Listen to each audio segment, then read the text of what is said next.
राजस्थान का अजमेर शहर ख्वाजा मोइनुद्दीन हसन चिश्ती की दरगाह और पुष्कर मंदिर की वजह से पूरी दुनिया में मशहूर है।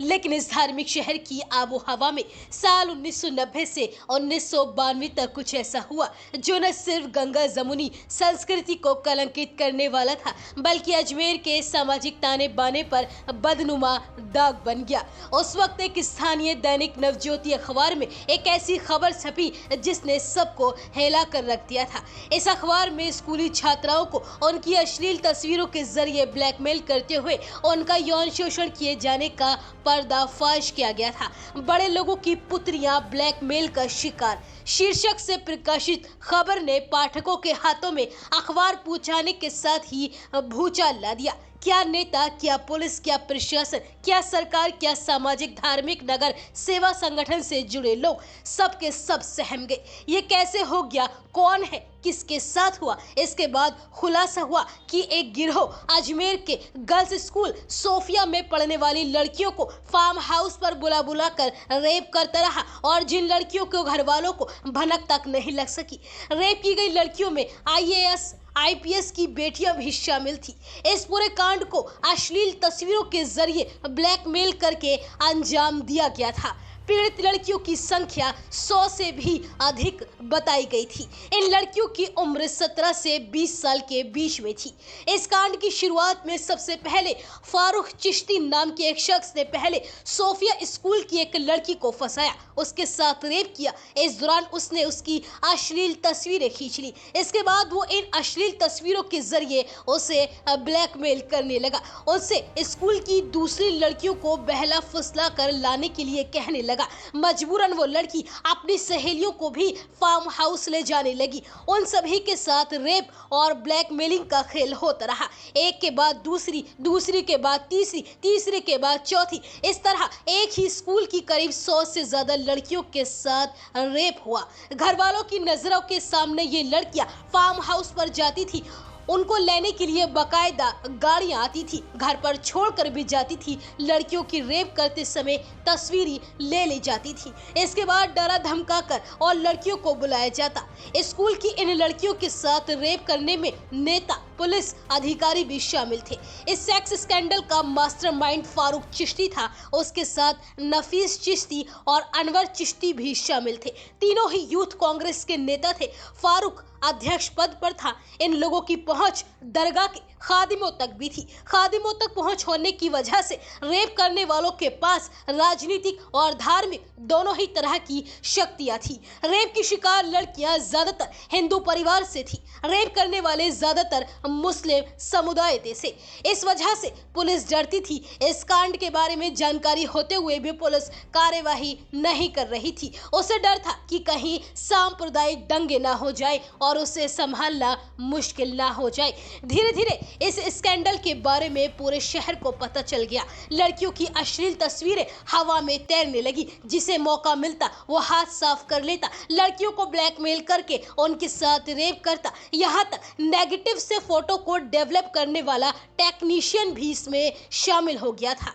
समाज में अपनी बेइज्जती होती देख लड़कियां एक एक करके खुदकुशी करने लगी। उन्हें इस नर्क से निकालने रास्ता जिंदगी को खत्म करना ही समझ में आया, क्योंकि परिवार, समाज, पुलिस और प्रशासन तक कोई कुछ नहीं कर रहा था। इस तरह 6 से 7 लड़कियों की खुदकुशी के बाद मामला संगीन हो गया।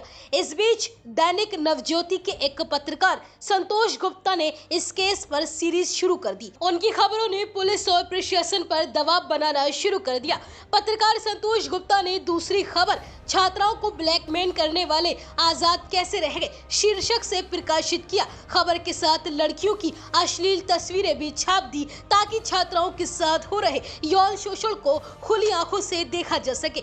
इसके बाद तो पूरे राजस्थान में जैसे कोई तूफान आ गया। तीसरी खबर CID ने 5 महीने पहले ही दे दी थी सूचना शीर्षक से प्रकाशित हुई। चौथी खबर में प्रदेश के गृह मंत्री का बयान आया। उन्होंने 1.5 महीने पहले ही देख लिए थे अश्लील छायाचित्र। इसके बाद क्या था? जनता ने सड़कों पर उतरकर अजमेर बंद का ऐलान कर दिया। शासन और प्रशासन पर भारी दबाव पड़ा। नगर के जागरूक संगठन गुनहगारों को सजा दिलाने के लिए सक्रिय हो गए। स्कूल छात्राओं के साथ यौन शोषण का सारा खेल शहर में सुनियोजित तरीके से मुस्लिम मुस्लिम समुदाय के प्रभावशाली युवाओं के द्वारा हिंदू लड़कियों के साथ किया जा रहा था। इसे लेकर विश्व हिंदू परिषद, शिवसेना, बजरंग दल जैसे संगठनों ने मुट्ठियां तान ली। इस मामले के बारे में राजस्थान के तत्कालीन मुख्यमंत्री भैरों सिंह शेखावत को अवगत कराया गया। उन्होंने एक्शन लेने को कह दिया। इसके बाद तत्कालीन उप अधीक्षक हरिप्रसाद शर्मा को पहले मौखिक आदेश देकर मामले की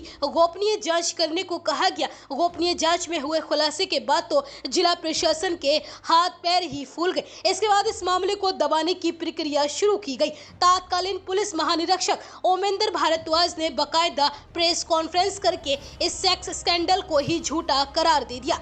यहां तक कि उन्होंने 4 लड़कियों के चित्र पर ही सवाल खड़े कर दिए। पुलिस महानिरीक्षक के बयान अखबारों में सुर्खियां बनने के बाद अजमेर ही नहीं, राजस्थान भर में आंदोलन शुरू हो गए। इस सेक्स स्कैंडल की चर्चा पूरे देश में होने लगी। आखिरकार चौतरफा दबाव के बीच 30 मई 1992 को भैरों सिंह शेखावत ने इस केस को सीआईडी सीबी के हाथों में सौंप दिया। इसके बाद इस मामले में अजमेर पुलिस ने भी रिपोर्ट दर्ज कर ली और इसके अगले ही दिन सीनियर आईपीएस अधिकारी एनके पाटनी अपनी पूरी टीम के साथ अजमेर पहुंच गए।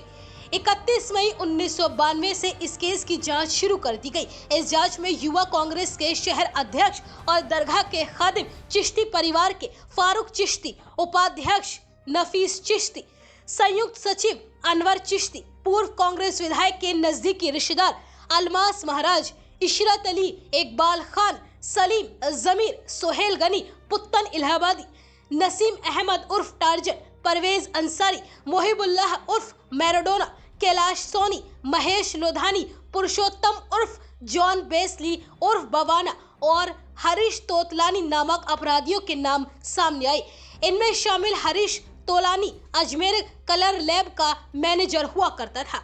इसके बाद पीड़ित लड़कियों से आरोपियों की पहचान करवाने के बाद पुलिस ने 8 लोगों को गिरफ्तार कर लिया। साल 1994 में आरोपियों में से एक पुरुषोत्तम ने जमानत पर जेल से बाहर आने के बाद खुदकुशी कर ली। इस केस का पहला निर्णय 6 साल बाद आया, जिसमें अजमेर की अदालत ने 8 लोगों को उम्र कैद की सजा सुनाई और इसी बीच फारूक चिश्ती ने अपना मेंटल बैलेंस खो दिया। उसकी वजह से उसकी ट्रायल पेंडिंग हो गई। कुछ समय बाद में कोर्ट ने 4 आरोपियों की सजा कम कर दी। उन्हें उम्र कैद की बजाय 10 साल जेल की सजा दी गई। इसके बाद राजस्थान सरकार ने सुप्रीम कोर्ट में इस आदेश को चुनौती दे डाली, लेकिन सुप्रीम कोर्ट ने इसे खारिज कर दिया। इस कांड के 19 साल बाद एक आरोपी सलीम नफीस को साल 2012 में पुलिस ने गिरफ्तार किया, लेकिन वह भी जमानत पर रिहा हो गया।